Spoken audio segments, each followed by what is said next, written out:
Hi, I'm John Schroeder with another Casey Clips video. Some metaphysical teachings suggest that souls can incarnate into multiple human bodies during the same time period on Earth. Not all agree that this is possible, and that's the question we'll answer in today's Casey Clip. The psychic readings of Edgar Cayce make it clear that it is indeed possible for the same soul to live in multiple human bodies during the same time period on Earth. Cayce's readings tell us that the soul we know as Jesus was also Adam. Not only did the soul of Jesus enter the earth as the first human, he did so in 5 different bodies representing the 5 human races. Before I jump down that rabbit hole, let me say that our next Casey Clips video will go into the subject of how we souls came to be on earth to begin with. Until then, let's get back to the subject at hand. To answer the question as to whether or not it is possible to live simultaneous human lives on earth, the short answer is yes. Yes, we can. However, a follow-up question worth asking is, how often does that happen? So let's see where that takes us.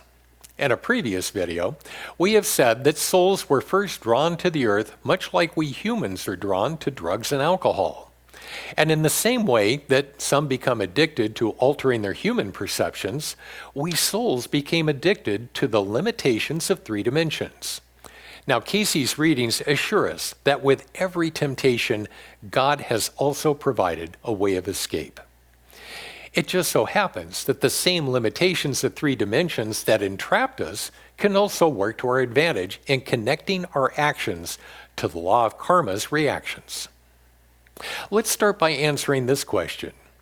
What is uniquely good about Earth's limitations of sequential time and space that will help to reunite us with God's loving ways? The answer may be surprising to you. From experience, we have found that humanity as a species survives better in groups. How? It works that way when we cooperate and trust that each other will do our various parts in securing our combined safety. Our economies obviously thrive when everyone contributes their best talents to the benefit of all. You're probably already saying, but it doesn't work that way. We constantly have conflicts with each other. If you think about it, having a human body forces us to stay together even though we might become frustrated and angry and want to split apart. The simple responsibilities we take on of keeping ourselves and our families clothed and fed and a roof over our heads fits in nicely with our natural human instinct for self-preservation. If you're thinking those reasons aren't good enough to put up with each other, also realize what happens when we souls don't have a body and earthly obligations to take care of. Let's say that long ago, we were working with a group of souls to create a new species. We suggested a brilliant idea we thought would improve the physical form, but the rest of the group didn't agree to go along with it. We became frustrated and decided to find other souls who would appreciate us.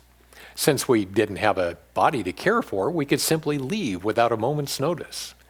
But upon finding a new group of souls to work with, we received the same cool reception to our creative ideas.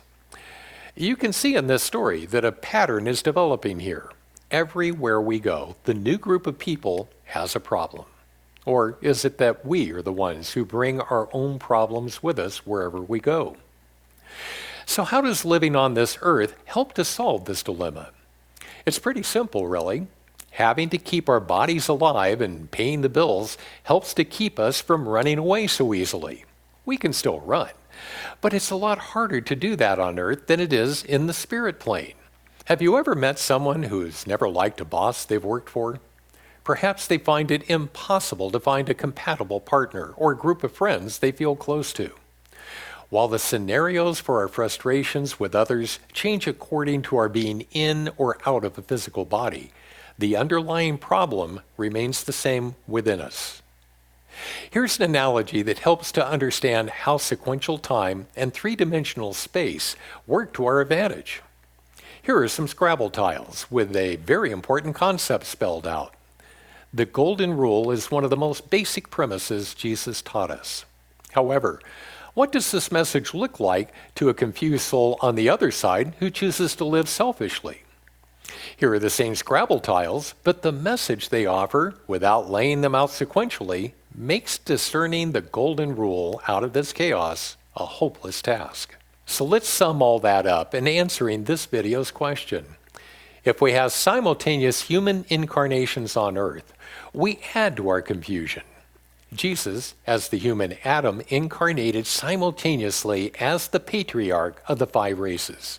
He was still omniscient, meaning he could make sense of the mixed Scrabble tiles living in or out of a human body. But we're not Jesus, and we're not so advanced. We need to focus on one thing at a time. That's why most often we experience single lifetimes on earth in order to more easily connect what we reap with what we have previously sown. That's it for this edition of Casey Clips. As I stated earlier, our next video will answer the question of how we souls came to live in human form on the earth in the first place. Until then, remember that God loves you with an everlasting love.